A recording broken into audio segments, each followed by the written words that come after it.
শীতের সবজি দিয়ে ডিনার রেসিপি তৈরি করার জন্যে আমি প্রথমে কড়াতে খানিকটা তেল দিয়ে নিয়েছি, আর একটু তেল দিয়ে নেব। তেলটা গরম হলে আমি এর মধ্যে দিয়ে দেব দুটো বড়ি।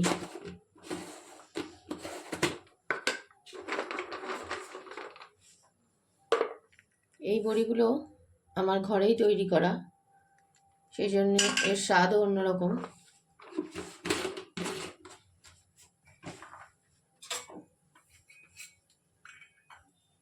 বড়িগুলোকে ভালো করে লাল লাল করে ভেজে নেব। আর এখানে শীতের সবজির মধ্যে যেগুলো এখন পাওয়া যায় বা পেয়েছি আমি বাজারে, সেগুলোই নিয়েছি। তার মধ্যে নিয়েছি শিম, কুমড়ো, গাজর, আলু, অল্প একটু ফুলকপি, বেগুন, এইগুলোই আমি নিয়েছি।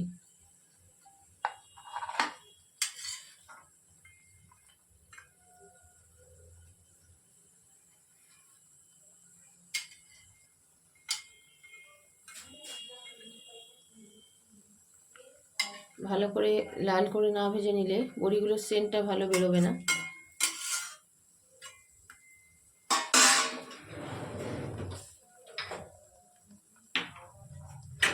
সেই জন্য লাল হওয়া পর্যন্ত একটু অপেক্ষা করতে হবে।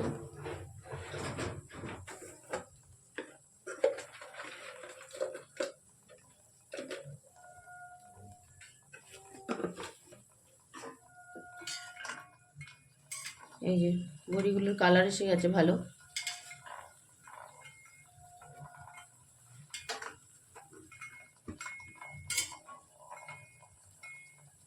এবার বড়িগুলোকে আমি একটা পাত্রে তুলে নেব।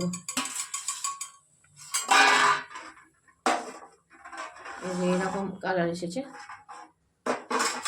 এবার আমি এর মধ্যে দিয়ে দেব একটা শুকনো লঙ্কা ফোড়নে, আর দেব একটু পাঁচ ফোড়ন।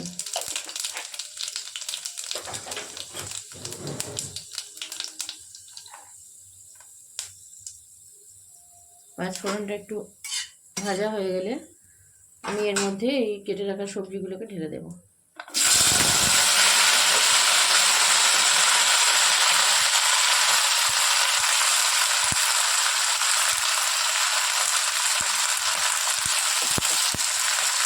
এবার এটা আমি জল প্রায় দেবই না, সবজি থেকে যে জল বেরোবে তাতেই এই সবজিগুলো করতে হবে।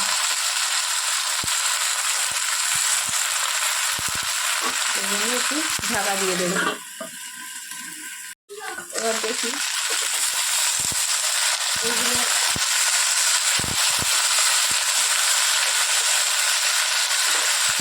খানিকটা নাড়াচাড়া করার পর আমি দিয়ে দেবো এর মধ্যে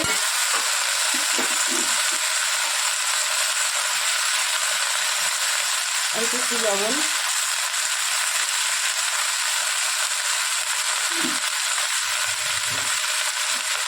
আর একটু হলুদ।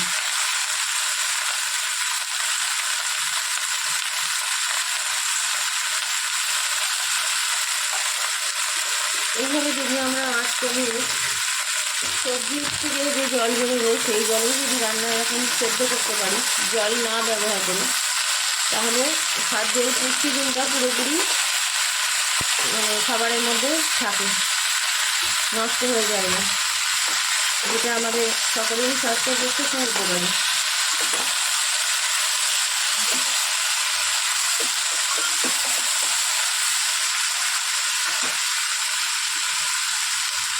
এবার এর মধ্যে আমি দিয়ে দেবো কয়েকটা কাঁচা লঙ্কা।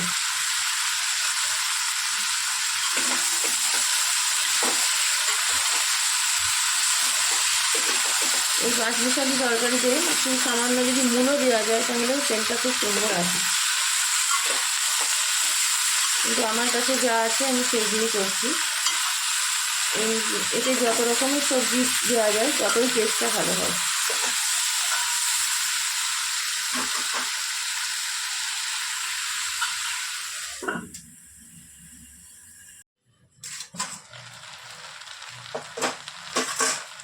এই যে সবজিগুলো সব সুন্দরভাবে গলে গেছে। এবার আমি এর মধ্যে দিয়ে দেবো ভেজে রাখা বড়িগুলো, ভেঙে নিয়েছি সেইগুলো দেবো। আর দেব একটু মিষ্টি।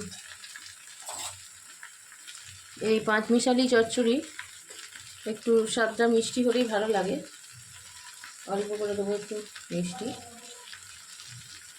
যাতে স্বাদের ব্যালেন্সটা ঠিকঠাক হয়। এবার খুব সামান্য একটু জল দিয়ে একটু মাখো মাখো করে নেব, তাহলেই হয়ে গেল আমাদের আজকের এই পাঁচমিশালি চচ্চড়ি রেডি। এটা রুটি বা ভাত যে কোনো জিনিসের সঙ্গে খুব ভালো লাগবে খেতে।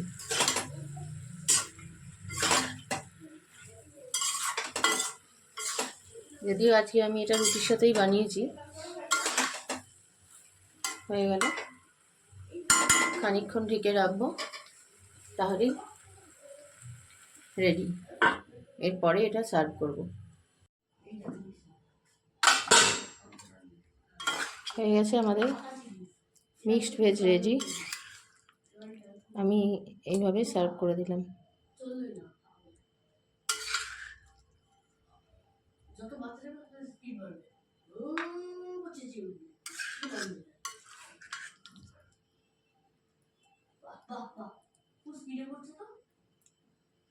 তাহলে আজকের রেসিপিটা এখানেই আমি শেষ করলাম।